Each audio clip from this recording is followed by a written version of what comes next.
get started, you want to take your 6 shortest cords and match up the ends, and then pull out enough to do your tie on ends when you're finished, and then tie a temporary knot. And once you've done this, you can attach it to the top of your board.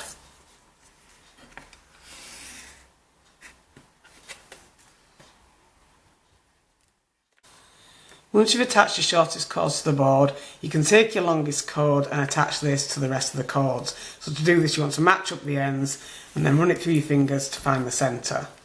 And then taking this centre point, you want to put it underneath all the rest of the cords, and then just hold this in place while you pull one side out at one side and then the other part out at the other side. And then start your pattern. You want to take this bit on the left, bring it over the rest of the cords. Take the bit on the right, bring it over this bit that's from the left, underneath here, and then pull through. And then just keeping this in place so it stays in the centre, just tighten this over the rest of the cords. And then you just want to complete your square knot as you would normally do, so taking the left bit underneath, and then bring this over the top of the bit on the right, and then over and pull through. And once you've done this, you can push this up to the top of your board, and then I'm going to do another square knot. So again, just working over, then under here and through, and then under, over and through.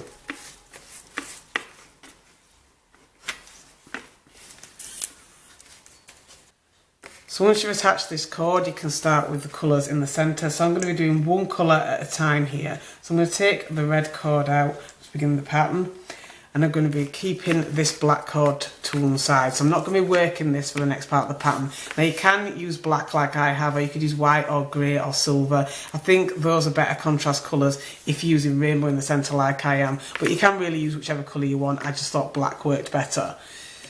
And you can use 2 cords in the centre if you want, and you could do a square knot if you do this, if you don't mind having a thicker bracelet. This would also give you the option to make your bracelet with a loop or a button fastening rather than tie on ends. But because I wanted this one to be a thinner bracelet, I'm just using 1 cord each time. So instead of doing square knots for the centre, I'm going to be doing hitch knots. So you want to start with the cord that you're going to use. You want to work it over the top of the rest of the coloured cords, but not the contrast, and then pull it under and through,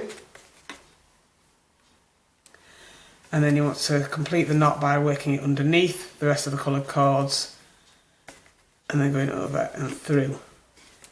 And then you can reattach this one with the rest at the bottom of the board, and then you want to do square knots. So I'm going to do 2 square knots every time I do the black contrast colour.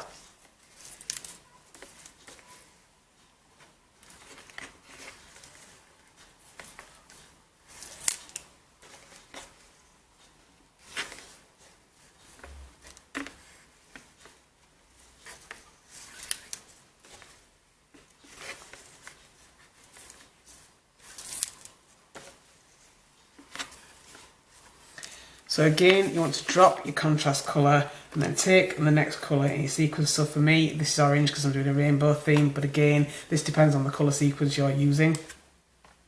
And I'm going to repeat what I did with the red cord. So I'm going to take the orange cord over the rest of the short cords, but ignore the contrast colour, and then work it under and through. And then I want to work it underneath the rest of the cords, and then over and through. And then just put it back at the bottom of the board with the rest of the cords and do my 2 square knots.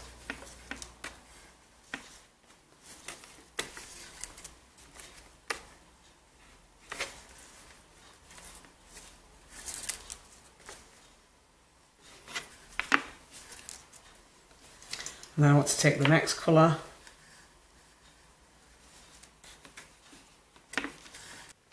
and repeat what I did with the red and the orange. So I'm going to go over the top of the shortest cords and then underneath. And then put back with the rest of the colours and then do square knots with the contrast colour. And this is basically the pattern you want to repeat all the way down, each time switching for the next colour in your centre sequence. Obviously, like I say, for me this is rainbow themed, but you could use whichever colour combination you prefer.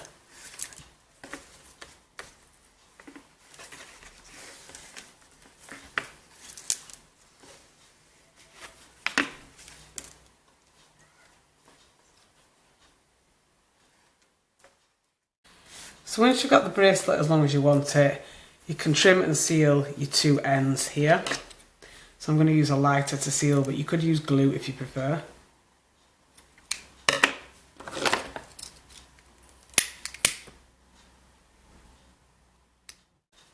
And once you're finished, you should end up with something that looks like this. And that is your completed bracelet.